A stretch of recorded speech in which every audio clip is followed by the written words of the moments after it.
Greetings to you, fellow educators. My name is Samuel Chukwu Emeka. When you go into your Moodle shell, it looks like this. You have some blocks on the left-hand side, and you have some blocks on the right-hand side. The blocks you have on the left-hand side are the participants under the block, under the people block, the forums under the activities block, the search forums block, and the administration block. As you go down, you go further down, you see the courses that you facilitate or instruct. Please, under the administration block, you can make general settings of the course. Do not ever click on Enroll Me from this course. Yeah, please do not ever click on it. You can also set up your profile. Usually, a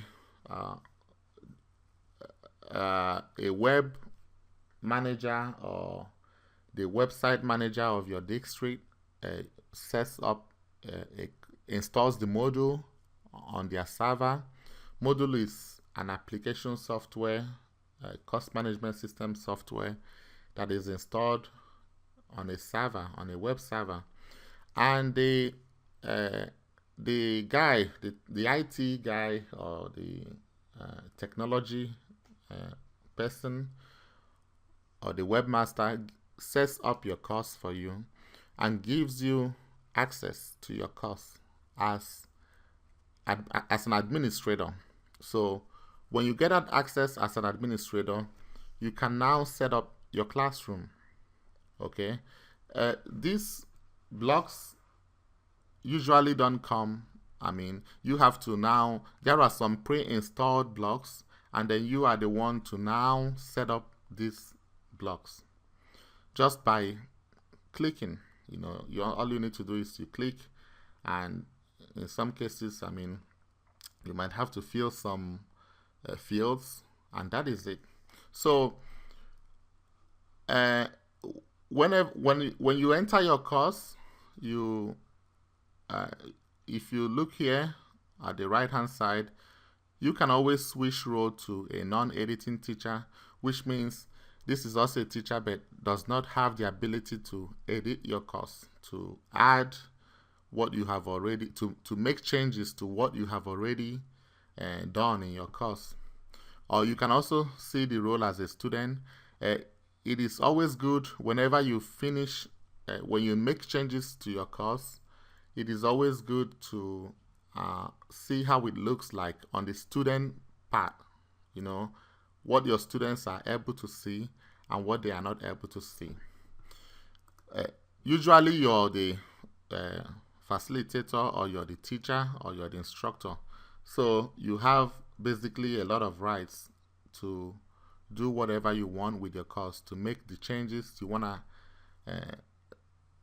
create a safe atmosphere for learning. Now, let's go ahead and add one or two blocks here so you see how it works. So you click on turn editing on. When you turn editing on, you edit whatever you want to edit. You make any change you want to make.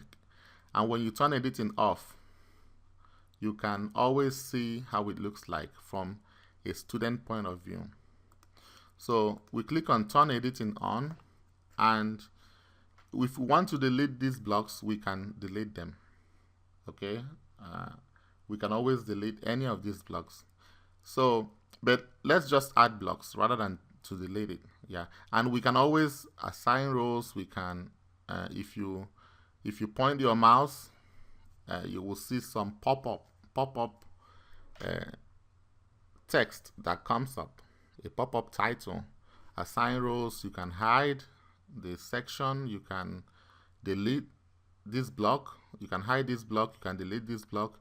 You can move this block to the left, and you can move this block upwards.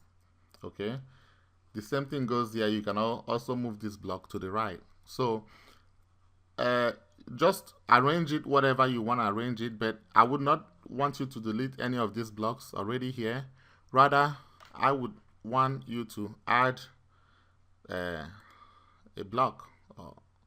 So once you add a block, it goes off. Okay, it goes off from the menu. Yeah, you can add as many blocks as possible. So let's add an online user. Okay, so you add an online user, it shows you and it shows the time. Okay, the time that you were present in the class, and then you can also add you see, once you add an online user, you don't see online user here again. So basically you can add the same block 2 times, 2 or more times. Then let's add a calendar. A calendar is always good to tell us what happens in that's what date. Okay, and the calendar comes with of course the date is highlighted. It comes with an events key. Okay, so and you can turn editing off, and you can just switch your role as a student to see what your students see. So your students will basically see this. Okay, then you can click on this to return to your normal role. Okay, the next thing we want to do is we want to, under the administration block, we want to go to settings. And on the settings, these are the course settings. We want to see whether we can, how we can enroll students to our class. Because once you've set up your course, the next thing is to enroll students to your course. So there are help items, you know, that are represented by question marks in blue circles.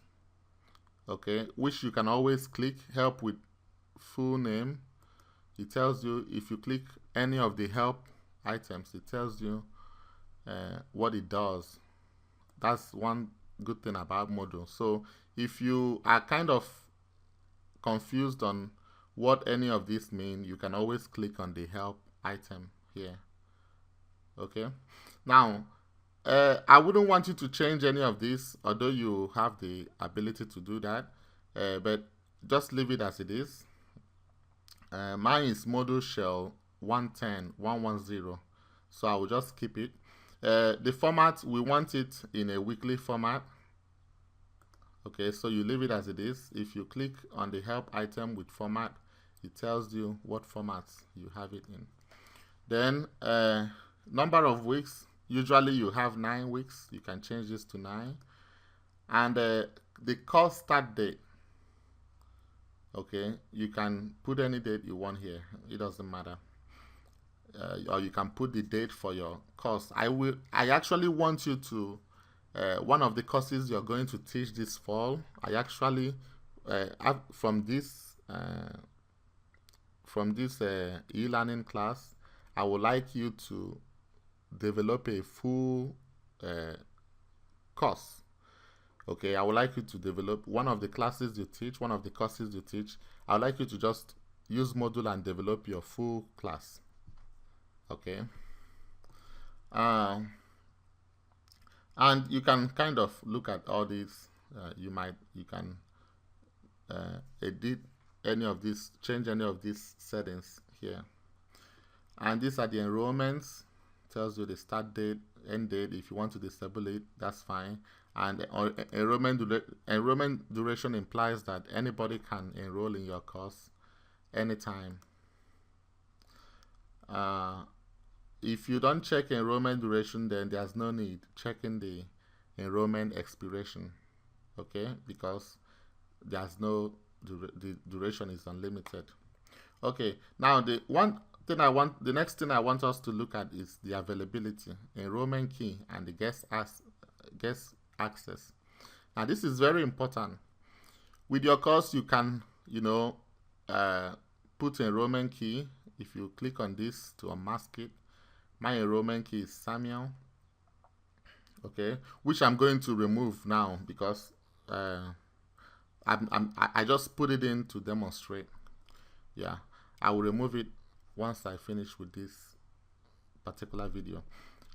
Guest access, you want to, for this video I want to show you how you can enroll your students. You can click on allow guests who have the key. Now there are 2 ways to enroll students in your course, or let me say there are 3 ways to enroll students in your course.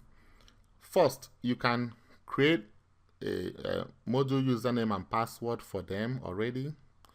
The IT guy in your school can do that, you know, just like the IT guy that gave you the access. And also, you can, of course, you've created the enrollment key and you now directly enroll those students one at a time. Yeah, if you have a lot of students, that might be a Herculean task. So the second thing you can do is you can give your students the enrollment key, and when they log into the Moodle, they will look for your course. That's a course ID. Of course, when you give them the enrollment key, you probably want to give them a course ID so that when they log into the Moodle, enter your course ID, it will now ask them for an enrollment key.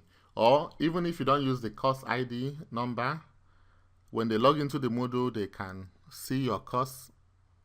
Okay, they can see your course and then click on it, and then it will now ask them for an enrollment key. And then they can now put in the enrollment key, and when they put in the enrollment key, they can they will now be enrolled in your course. Okay, they will have to log in, they'll have to click on your course, put in the enrollment key, and be automatically enrolled in your course. Now the third way is you can give them guest access, but in the guest access you have guest access with a key. In this case, they will log in as guests. They will not have guests. They will not have a login account. They'll just have a guest access. And when they have the guest access, then it will ask them for an enrollment key. When they put in the enrollment key, they can enter your course and then say enroll me in the course. Okay, then when they click on enroll me in the course, then they will now have to enter their username and password. So in any case, they have to enter their username and password to be enrolled in the class, and they will have to have an enrollment key as well. So my enrollment key is Samuel. Now in this video, we shall just use the guest access so that I show you how it is. Okay, now I do not have the administrative rights to start creating username and passwords for this class. Okay, I just have the minimum rights as an instructor for this class. So we are just going to demonstrate how you can use a guest, how you can enroll using a guest access. Okay, so once you've done that, of course this course is available to students. You make sure it is here. You can always change this enrollment key. Okay, now once you finish, you can, now you do not need to force language. You do not need to force it. This is English United States and this is English Britain. You just click on save changes, and when you click on save changes, it brings you back to the course. So what you want to do now is, let's go to elearning.atim.cc, which is the main website. Let's go to another browser. Okay, let's go to another browser to illustrate it. So let's go to Firefox, and I type in the elearning.atim.cc.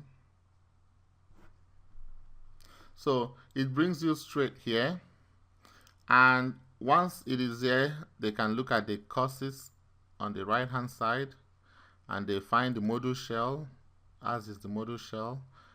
Here mine is the Moodle shell 110, so I click on it.